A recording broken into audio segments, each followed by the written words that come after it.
আসসালামু আলাইকুম রহমতুল্লাহ। সম্মানিত দর্শক শ্রোতা, আশা করছি সকলে ভালো আছেন। আমরা আমাদের নাহু শিক্ষা তথা আরবি ব্যাকরণ শিক্ষার তৃতীয় ক্লাসে এসে উপনীত হয়েছি। ইতিপূর্বে আমরা দুটি ক্লাস করেছি। যারা মনোযোগ সহকারে সে ক্লাসগুলো দেখেননি তারা ভালো করে সে ক্লাস দুটি দেখে নেবেন, তাহলে আশা করা যায় আমাদের এই তৃতীয় ক্লাসটি আপনাদের বুঝতে আরও সহজ হবে। তো আজকের ক্লাসে আমরা দুটি বিষয় নিয়ে আলোচনা করব। একটি হচ্ছে ইসিমের প্রকারভেদ ও তার পরিচয়, ইসিম কত প্রকার এবং সেই প্রকারগুলোর পরিচয় কী। দ্বিতীয় যে বিষয়টি আমরা আলোচনা করব সেটা হচ্ছে মুরাক্কাবের প্রকারভেদ ও তার পরিচয়। মুরাক্কাব কাকে বলে তা নিয়ে কিন্তু আমরা ইতিপূর্বে ভিডিওতে আলোচনা করেছি। তো চলুন আমরা আমাদের ক্লাস শুরু করি। সর্বপ্রথম আমরা জেনে নেই ইসিম হচ্ছে তিন প্রকার। এক নম্বর হচ্ছে ইসমে মাজদার, দুই নম্বর হচ্ছে ইসমে মুশতাক, তিন নম্বর হচ্ছে ইসমে জামেদ। তো তিনটি ইসিম তিন প্রকার। এক নম্বর হচ্ছে ইসমে মাজদার, ইসমে মুশতাক, আর একটা হচ্ছে ইসমে জামেদ। তো চলুন সর্বপ্রথম আমরা ইসমে মাজদার কাকে বলে তার পরিচয় জেনে নেই। ইসমে মাজদারের পরিচয় হচ্ছে, ইসমে মাজদার এমন ইসিমকে বলে যা অন্য কোনো শব্দ থেকে বের হয়নি, তবে তার থেকে অন্য শব্দ বের হয়। যেমন আন নাসরু এবং আদ-দরবু, এইগুলোকে আমরা সাধারণত মাজদার বলে জানি। আন নাসরু মানে সাহায্য করা, আদ-দরবু মানে হচ্ছে প্রহার করা। তো এই শব্দ দুটি হচ্ছে ইসমে মাজদার, অর্থাৎ এই শব্দ দুটি কোনো শব্দ থেকে বের হয়নি, তবে এই শব্দদ্বয় থেকে বা এই শব্দটি থেকে আরও একাধিক শব্দ বের হয় আমরা জানি। যেমন মাজির 14 সিগা বের হয়। মাজির মধ্যে অনেকগুলো প্রকার রয়েছে, মাজি করিব, মাজি বাইদ, মাজি ইস্তেমরারি। তো সবগুলোর মধ্যে 14টি করে ইসিম বের হচ্ছে, মোজরের ইসিমগুলো বের হচ্ছে। তার মানে আমরা দেখতে পাচ্ছি এই মাজদার থেকে কত শত শত শব্দ বের হচ্ছে, তবে সে অর্থাৎ এই মাজদার অন্য কোথাও থেকে বের হয়নি। তো ইসমে মাজদারের পরিচয় হচ্ছে, ইসমে মাজদার এমন ইসমকে বলে যা অন্য কোনো শব্দ থেকে বের হয়নি, তবে তার থেকে অন্য শব্দ বের হয়। যেমন আন নাসরু আদ-দরবু, সমস্ত মাজদারকে ইসমে মাজদার বলে। আসুন এখন আমরা জানি ইসমে মুশতাক কাকে বলে। তো ইসমে মুশতাকের পরিচয় হচ্ছে, ইসমে মুশতাক এমন ইসমকে বলে যা অন্য কোনো শব্দ থেকে বের হয়, তবে তার থেকে অন্য কোনো শব্দ বের হয় না। যেমন নাসিরুন দারিবুন, নাসির মানে সাহায্যকারী, দারিবুন মানে প্রহারকারী। তো এই দুটি হচ্ছে ইসমে মুশতাক। এর মানে হচ্ছে এই শব্দটি থেকে অর্থাৎ নাসিরুন শব্দটি থেকে অন্য কোনো শব্দ বের হবে না, তবে এই শব্দটি অন্য জায়গা থেকে বের হয়ে আসছে। আমরা জানি আর নাসরু মাজদার, ওখান থেকে কিন্তু আর নাসের শব্দটা এসেছে, ইসমে ফাইলের সিগা, সাহায্যকারী। তো এর থেকে কিন্তু আর কোনো শব্দ বের হবে না। এরপর আসুন ইসমে জামেদের পরিচয় কি। তো ইসমে জামেদের পরিচয় হচ্ছে, ইসমে জামেদ এমন ইসিমকে বলে যা অন্য কোনো শব্দ থেকেও বের হয়নি এবং তার থেকেও অন্য কোনো শব্দ বের হয় না। যেমন জাইদুন, কলামুন, কিতাবুন। এই শব্দ তিনটি, জাইদুন মানে একজন ব্যক্তি, কলামুন কলম, কিতাবুন একটি বই। তো এই শব্দ তিনটি কোথাও থেকে বের হয়নি এবং এগুলো থেকেও অন্য কোনো শব্দ বের হয় না। তো ইসমে জামেদের পরিচয় হচ্ছে এমন ইসিম যা অন্য কোনো শব্দ থেকেও বের হয়নি এবং তার থেকেও অন্য কোনো শব্দ বের হয় না। তো আমরা ইসিম তিন প্রকার কি তা জানলাম পরিচয় সহ। এবার আসুন আমরা মুরাক্কাব কাকে বলে তা জানবো এবং মুরাক্কাব কত প্রকার। তো আমরা স্ক্রিনে দেখতে পাচ্ছি মুরাক্কাব হচ্ছে দুই প্রকার। এক নম্বর হচ্ছে মুরাক্কাবে মুফিদ, এর অর্থ হচ্ছে পূর্ণ অর্থবোধক যুক্ত শব্দ, কারণ মুরাক্কাব মানে হচ্ছে যুক্ত, আর মুফিদ মানে হচ্ছে উপকারী, এর অর্থ হচ্ছে পূর্ণ অর্থবোধক যুক্ত শব্দ।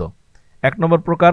দুই নম্বর প্রকার হচ্ছে মুরাক্কাব গয়রে মুফিদ, অপূর্ণ অর্থবোধক যুক্ত শব্দ।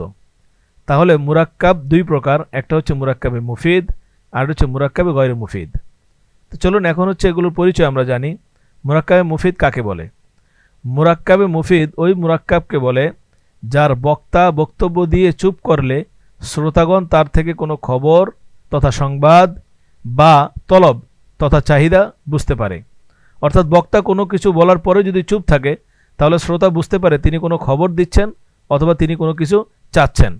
যেমন যা আ ওস্তাদুনা, এই বাক্যটি যখন একজন বলল যা আ ওস্তাদুনা, আমাদের ওস্তাদ এসেছেন, তখন এখান থেকে বক্তা যখন চুপ থাকবে তখন আমরা বুঝে নিতে পারি যে তিনি আমাদেরকে সংবাদ দিচ্ছেন যে আমাদের ওস্তাদ এসেছেন।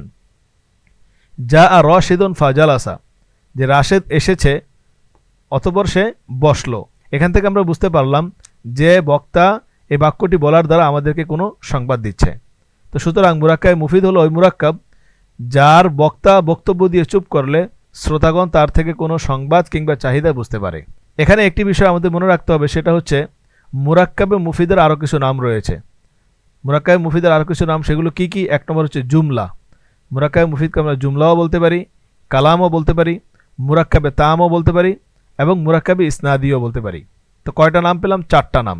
মুরাক্কাবে মুফিদকে আমরা আরও 4টি নামে নামকরণ করতে পারি, অথবা আমরা যখন আলোচনা করতে যাব সামনে তখন আমরা দেখতে পাবো যে মুরাক্কাবে মুফিদকে মুরাক্কাবে মুফিদ না বলে অন্য নামে নামকরণ করা হচ্ছে। তাহলে আমরা সহজেই বুঝে নিব, যদি জুমলা, কালাম, মুরাক্কাবে তাম বা মুরাক্কাবে ইসনাদি বলা হয়, আমরা সহজেই বুঝে নিব এগুলো দ্বারা উদ্দেশ্য হচ্ছে মুরাক্কাবে মুফিদ, অর্থাৎ যার বক্তা চুপ থাকলে শ্রোতাগণ কোনো সংবাদ কিংবা চাহিদা বুঝতে পারে। এরপর আসুন মুরাক্কাবে গয়রে মুফিদের পরিচয় কি আমরা জানি। তো মুরাক্কাবে গয়রে মুফিদ হচ্ছে যার বক্তা বক্তব্য দিয়ে চুপ করলে শ্রোতাগণ তার থেকে কোনো সংবাদ বা তলব বুঝতে পারে না। অর্থাৎ সে কি বোঝাতে চাচ্ছে, না কোনো সংবাদ না কোনো চাহিদা, কিছুটাই বোঝা যাচ্ছে না। তাহলে তার বক্তব্য বলার পরে আমরা কিছুই বুঝতে পারবো না। যেমন আবি, আমার বাবা। তো এই বাক্যটা যখন একজন বক্তা বলবেন তখন এদের আপনি কি বুঝবেন? তার বাবা তো কি হয়েছে, তিনি কি সংবাদ দিলেন? তদ্রূপ আখু রশিদিন, রাশেদের ভাই। এই বাক্য বলার দ্বারাও কিন্তু শ্রোতাগণ কিছুই বুঝতে পারবে না। এজন্য একে মুরাক্কাবে গয়রে মুফিদ বলে।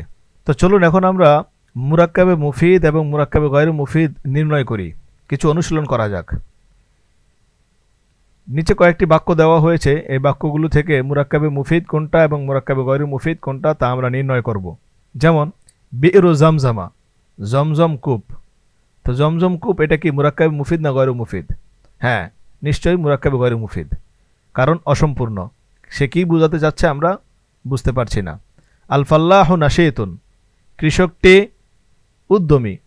এই বাক্যটি দ্বারা বক্তা আমাদেরকে একটি সংবাদ দিচ্ছে, তার মানে এটা হচ্ছে মুরাক্কাবে মুফিদ। ইসমুল মাদ্রাসাতি আন-নাফি, মাদ্রাসার নাম আন-নাফি। তো এখানেও আমাদেরকে একটি সংবাদ দিচ্ছে বক্তা, তো এটা হচ্ছে মুরাক্কাবে মুফিদ।